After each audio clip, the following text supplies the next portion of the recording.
नमस्कार दोस्तों, स्वागत है आप सबका आपके अपने यूट्यूब चैनल माधव की पाठशाला में। और आपने जो थंबनेल में देखा है वो एकदम सही है कि अप्रेंटिस के लिए वैकेंसी आ चुकी हैं इंडियन रेलवे में, जो कि वेस्टर्न रेलवे की तरफ से निकाली गई हैं। तो इस वीडियो में हम बात करेंगे कि कौन कौन कैंडिडेट इसके लिए एलिजिबल हैं, ठीक है।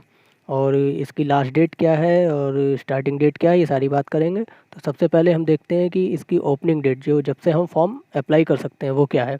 तो इसकी ओपनिंग डेट की अगर बात की जाए तो ये है 25 मई 2021 सुबह 11 बजे से फॉर्म चालू हो जाएंगे, ठीक है। 25 मई 2021 सुबह 11 बजे से। और इसकी लास्ट डेट जो है, क्लोजिंग डेट जिसे बोलते हैं, वो है 24/6, ठीक है। 24 जून 2021 शाम 5 बजे तक आप इस फॉर्म को फिल कर सकते हैं। तो मैं यही कहूँगा कि लास्ट डेट के भरोसे आप लोग ना बैठें, क्योंकि कभी कभी लास्ट टाइम पे फॉर्म कंप्लीट नहीं हो पाता है और बहुत सारी दिक्कतें आती हैं। तो आप सबसे पहले इसको फॉर्म जल्द से जल्द भर दीजिए अगर आप एलिजिबल हैं तो, ठीक है। तो आगे अब इस वीडियो को लास्ट तक आप देखिए, क्योंकि इसमें मैं बात करूँगा पूरा, आपको नोटिफिकेशन इसका मैं बताऊँगा। मैक्सिमम चीज़ें जो इंपॉर्टेंट है मैंने कवर की हुई हैं, ठीक है। तो बने रहिए हमारे साथ में। शुरुआत करते हैं, चलिए। तो देखते हैं एसेंशियल क्वालिफ़िकेशन। सबसे पहले एजुकेशन, ठीक है। तो एजुकेशनल क्वालिफ़िकेशन जो है, आपने मैट्रिकुलेट यानी 10th, ठीक है, 10+2 एग्जामिनेशन, जैसे 10th के बाद जो 12th होता है, ठीक है। 10th के बाद डिप्लोमा वाले एलिजिबल नहीं रहेंगे। 10th के बाद जो 12th वाले रहते हैं, उस पैटर्न पर आपने 10th किया होना चाहिए, ठीक है। अब उसके बाद में टेक्निकल क्वालिफ़िकेशन की अगर बात की जाए तो आपके पास ITI सर्टिफिकेट होना चाहिए, NCVT या SCVT से एफिलेटेड होना चाहिए ये, ठीक है। तो अब इसके बाद में बात करते हैं डेजिग्नेटेड ट्रेड की, जिसमें इसमें दिया हुआ है कि जिस जिस ट्रेड में आप लोगों को ये कंप्लीट करना है, ठीक है। अप्रेंटिस जो होगी आपकी, वो आपके जिस ट्रेड में करनी है उसी ट्रेड में आपने ITI की होनी चाहिए। तो ये जैसे स्लैब दिया हुआ है, फिटर है तो ITI जो है, ITI की ट्रेड भी आपकी फिटर की होनी चाहिए। वेल्डर है तो वेल्डर के लिए भी आपको जो है ट्रेड वेल्डर की होनी चाहिए। तो इसी प्रकार आगे भी पूरा स्लैब दिया हुआ है, ये आप देखिएगा, ठीक है। और वीडियो पॉज करके जो आप जिसकी ट्रेड हो वो आप देख सकते हैं। वैसे कोई बहुत ज़्यादा ये इंपॉर्टेंट चीज़ नहीं है, वो तो आप जिस ट्रेड के हैं उसी में आपको जो है अप्रेंटिस करनी होगी, ठीक है। चलिए फिर इसके बाद अब बात करते हैं एज क्राइटेरिया का, ठीक है। तो देखते हैं ये एज का जो इसमें दिया हुआ है कि applicant should have completed 15 year of age, मतलब कि 15 साल कंप्लीट कर चुका हो। 15 साल से कम का कैंडिडेट नहीं होना चाहिए, ठीक है। और should not have completed 24 years, मतलब कि 24 साल से ज़्यादा उसकी एज नहीं होनी चाहिए।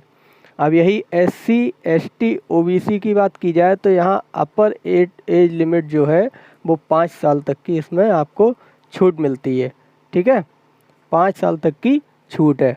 और अगर बात की जाए यहाँ पर SC ST की, तो SC ST मतलब SC ST के लिए 5 साल की और OBC के लिए 3 साल की छूट इसमें मिलती है, ठीक है। अगर कोई PWD वाला है, जैसे पर्सन विद डिसेबिलिटी, तो इसके लिए 10 साल की छूट मिलती है। फिर ये एक्स सर्विसमैन, तो ये नॉर्मल कोटा जो भी रहता है उसी हिसाब से है, इसमें भी वही टर्म्स एंड कंडीशंस हैं, कोई एक्स्ट्रा नहीं है, ठीक है। उसके लिए भी 10 साल है।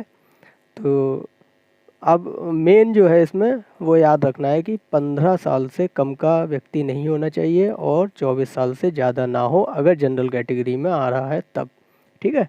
और जो कैटेगरी वाले हैं तो उनके लिए 5 साल SC ST और 3 साल का रिलैक्सेशन OBC में इसमें दिया जाएगा, ठीक है।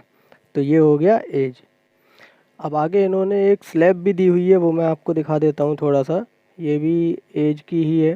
तो applicant should be Warne between, इस तरीके से दिया हुआ है। तो UR अनरिजर्व के लिए जो है 25/6/1997 से लेकर 24/6/2006 तक, ठीक है। तो इसके बीच में होना चाहिए। इसी प्रकार अगर SC की बात की जाए तो वो जो 25/6 और 24/6 है, ये तो सेम है, क्योंकि ये इसलिए सेम है, ये डेट है आपकी इसकी लास्ट डेट जो है फॉर्म की, ठीक है। अब मैं ईयर वाइज बता दे रहा हूँ। तो SC 92 से 2006 तक है, ST 92 से है ये भी, OBC जो है 94 से 2006 के बीच में होना चाहिए बॉर्न। फिर PWD अनरिजर्व्ड 87 से लेकर 2006 तक है ये। इसी प्रकार PWD SC/ST इसमें भी फिर वही 5 साल और 3 साल का इसमें रिलैक्सेशन मिलेगा। उसके बाद एक्स सर्विसमैन है ये अनरिजर्व्ड, तो ये 24 ईयर्स, ठीक है। अब इसमें defence service up to 10 years की होनी चाहिए, तब होगा। तो ये सारा एक स्लैब भी दे दी है जिसके अकॉर्डिंग आप इसको देख सकते हैं, ठीक है। चलिए अब नेक्स्ट बात करते हैं फ़ीस की। तो ये जो फ़ीस है आपकी, तो नॉन रिफंडेबल फ़ीस है ये जो आपको लगेगी 100 रुपीज़, ठीक है। 100 रुपये इसकी फ़ीस है फॉर्म सबमिट करने की। और जो इसमें देखिए 4.2 जो पैराग्राफ है, इसमें देखिए लिखा है no fee required to be paid by SC/ST PWD और वुमेन। मतलब जो फीमेल्स हैं, SC/ST के लोग हैं और PWD वाले हैं, इन लोगों के लिए कोई फ़ी नहीं लगेगी, जैसा कि और सारे फॉर्म में होता है, ठीक है। बाकी आप ये credit card, debit card, internet banking जैसे चाहें उससे कर सकते हैं पेमेंट, ठीक है। बाकी जो है आपको ये सारे पेमेंट वगैरह हैं ये www.rrcwr.com वेबसाइट पर ही जाकर करना है। फ़ीस भी इसी पर जाकर सबमिट करनी है आपको, फॉर्म भी इसी पर जाकर भरना है, ठीक है, जिससे कि आप किसी फेक उसमें ना पड़ें। और पेमेंट जो है आपका वेरीफाई का बटन जब आएगा, इसमें देखिए जैसे 5th वाले में लिखा है कि in case applicant makes a payment, कोई भी इशू अगर है तो उसके लिए आपको इसी वेबसाइट पर जाना है, ठीक है। और ये पढ़ लीजिएगा, छोटे छोटे, वैसे ये सब होता नहीं है, बहुत रेयर चांस में किसी के साथ हो जाए। तो ये सब चीज़ कवर कर दी गई है। बाकी अभी एक और चीज़ बची हुई है, वो भी मैं बता दे रहा हूँ इसी वीडियो में, तो बने रहिए हमारे साथ में, ओके। तो देखते हैं जो एक और लास्ट चीज़ बची हुई है कि हम डॉक्यूमेंट्स कौन कौन से अपलोड करने होंगे, ठीक है। तो इसमें देखिए डॉक्यूमेंट्स टू बी अपलोडेड, इसमें 9.1 में देखिए लिखा हुआ है SSC यानी 10th की मार्कशीट और इक्विवेलेंट मार्कशीट। तो 10th ही होगी, इसके अलावा और तो कोई इक्विवेलेंट क्या होगी, ठीक है। 10th की मार्कशीट हो गई।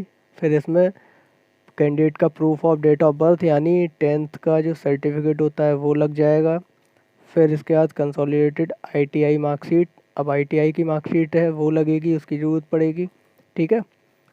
इसमें भी देखिए सर्टिफिकेट जो है इशू आपके लिए किया गया होगा NCBT या SCBT से, तो वो लगेगा। फिर SC/ST कैंडिडेट हैं तो उनके लिए इसमें उनका जो कास्ट सर्टिफिकेट है वो लग जाएगा, ठीक है। डिसेबल है कोई व्यक्ति तो उसके लिए जो सर्टिफिकेट है वो लगेगा। बाकी डिस्चार्ज सर्टिफिकेट जो है वो लगेगा एक्स सर्विसमैन के कोटा के साथ में, ठीक है।